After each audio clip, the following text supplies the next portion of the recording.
बरं ऐका, आंब्याचा सीझन जाण्याअगोदर ही आंबावडी एकदा नक्की ट्राय करा। खुटखुटीत अशी ही आंबावडी बनवायला अतिशय सोपी, फक्त 2 ते 3 साहित्यापासून बनली जाते आणि 15 दिवस सहज टिकली जाते। तर सर्वात अगोदर इथे मिक्सरचं जार घेतलेलं आहे, त्यानंतर ओलं नारळ घेतलेलं आहे, 1 वाटी पातळ स्लाइसेस करून घेतले, काळी पाट काढून घेतली म्हणजे काळसर रंग येणार नाही। त्यानंतर ज्या वाटीने नारळ घेतलं त्याच वाटीने 2 वाटी इतका आंब्याचा गर घेतलेला आहे। आंबा कुठलाही घेतला तरी सुद्धा चालेल, फक्त आंबट चवीचा आंबा घेऊ नका। त्यानंतर त्याच वाटीने अर्धी वाटी इतकी मलाई घेतलेली आहे, आपली जी नॉर्मल दुधावरती मलाई आलेली असते तीच घेतलेली आहे। त्यानंतर त्याच वाटीने 1.5 वाटी साखर घेतलेली आहे। आता हे प्रमाण एकदम अचूक आहे, तुम्ही डोळे झाकून फॉलो करू शकता। त्यानंतर झाकण देऊन मिक्सरमध्ये फिरवून घेतलं आणि छान असं हे फाईन दळून घेतलं, म्हणजे छान अशी ही स्लरी तयार झाली पाहिजे, छान असं हे बॅटर तयार झालं पाहिजे। त्यानंतर लगेचच इकडे कढई ठेवली गॅसवर, गॅसची फ्लेम मीडियम ठेवायची आणि हे संपूर्ण जे बॅटर आहे ते कढईमध्ये घालून घेतलं। आता हे बॅटर जे आहे आपल्याला मीडियम फ्लेमवर साधारण हे संपूर्ण बर्फीचं सारण होईपर्यंत 15 मिनिटं लागतात, त्यामुळं भरपूर असे पेशन्स ठेवावं लागणार आहे। आणि महत्त्वाचं म्हणजे एकसारखं चालवत राहायचं, म्हणजे काय होतं, एकतर तळाला लागत नाही, त्यानंतर हलकी उकळ आल्यावर बुडबुडे येतात, ते सुद्धा अंगावर शिंतोडे उडत नाही। आणि महत्त्वाचं म्हणजे तळाला न लागल्यामुळं कलरसुद्धा एकदम मेंटेन राहतो आणि चवसुद्धा छान राहते। आता इथे आपण कुठलाही रंग घातलेला नाही आहे किंवा काही कलर वगैरे काहीच घातलेलं नाही, पण किती नॅचरल रंग आलेला आहे आंब्याचा। तर इथे मी केशर आंबा वापरलेला होता, तुम्ही हवं तर हापूससुद्धा वापरू शकता। जसं की मी म्हणाले, फक्त आंबट चवीचा नको, त्यामुळं गोड आंबा वापरा, म्हणजे काय होतं, बर्फी जी आहे आपली आंबट चवीची होणार नाही।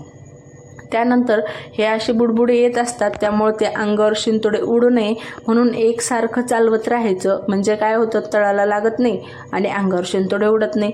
अशा पद्धतीने एकसारखं चालवत आता पहिल्या प्रमाणामध्ये हे मिश्रण जे आहे घट्टसर झालेलं आहे, पण अजून इथे आपल्या वडीचं मिश्रण जे आहे तयार झालेलं नाही, आणखीन आपल्याला थोडं शिजवावं लागणार आहे। आता साधारण 5 ते 6 मिनिटं झालेले आहे आणि 5 ते 6 मिनिटानंतर इतकं घट्टसर असं हे तयार झालेलं आहे। आता संपूर्ण मिश्रण तयार होईपर्यंत साधारण 15 मिनिटं लागतात, कारण आपण हे मीडियम फ्लेमवर करत आहोत, हाय फ्लेमवर करत नाही आहोत। हाय फ्लेमवर केलं तर करपट होऊ शकतं, रंग बदलू शकतो आणि महत्त्वाचं म्हणजे तळाला सुद्धा लागू शकतं। तर अशा पद्धतीने एकच डायरेक्शनने फिरवत राहायचं आहे, खूप जास्त मेहनत नाही आहे, काही नाही आहे, फक्त फिरवत राहायचं आहे आणि छान असं हे घट्टसर करून घ्यायचं आहे। आता साधारण ते 12 मिनिटं झालेले आहे आणि 12 मिनिटानंतर इतकं घट्ट असं हे मिश्रण जे आहे तयार झालेलं आहे।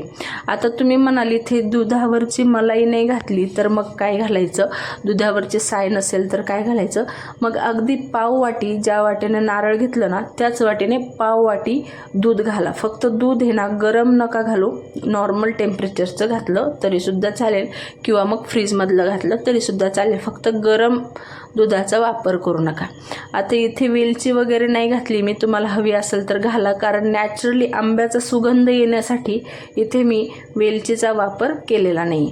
आणि आता पहिल्या प्रमाणामध्ये हे भरपूर असं घट्टसर झालेलं आहे, साधारण वडी आपल्याला थापता येईल असं झालेलं आहे, पण आपण एकदा चेकसुद्धा करूया।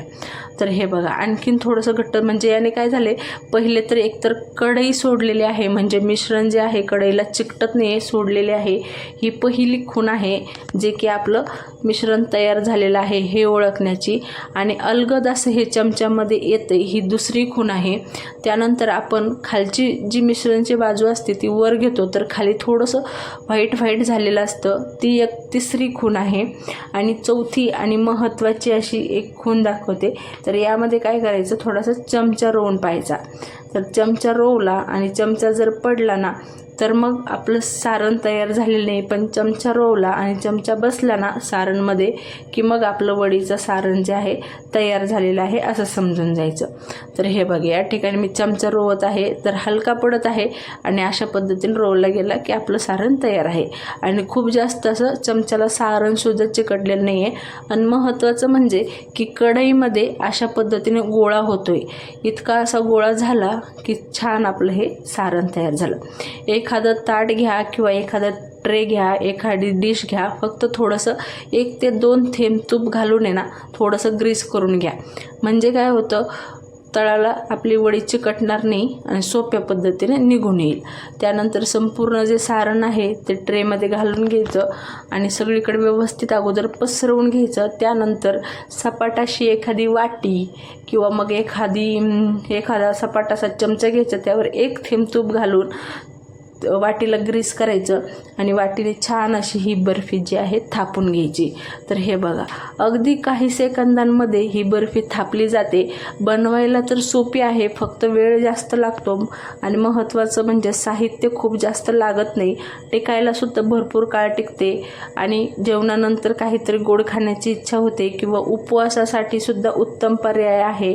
तुम्ही हवं तर चतुर्थी, एकादशीला सुद्धा ही आंबावडी ट्राय करू शकता. जोपर्यंत आंब्याचं सीझन आहे तोपर्यंत ही आंबावडी एकदा नक्की ट्राय करून पहा.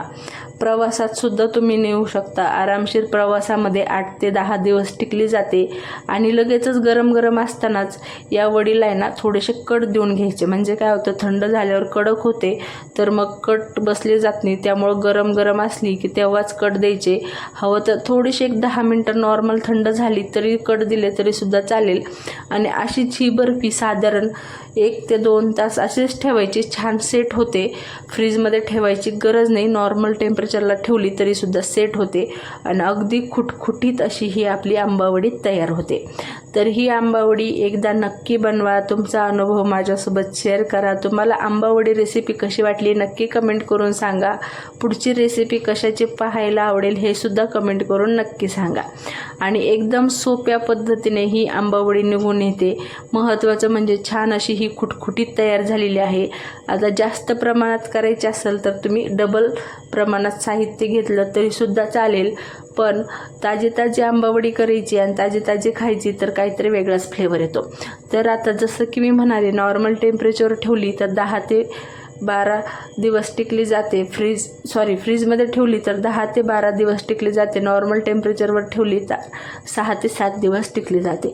तर एकदा नक्की ट्राय करा. रेसिपी आवडली असेल तर रेसिपी लाईक करा, चॅनलला सबस्क्राईब करा आणि ही रेसिपी जास्तीत जास्त तुमच्या मैत्रिणींना, नातेवाईकांना शेअर करा. म्हणजे आंब्याचं सीझन जाण्याअगोदर त्यांनासुद्धा ही आंबावडी एकदा नक्की बनवायला मिळेल आणि अचूक प्रमाणात परफेक्ट साहित्यामध्ये ही परफेक्ट आंबावडी त्यांनासुद्धा खायला मिळेल.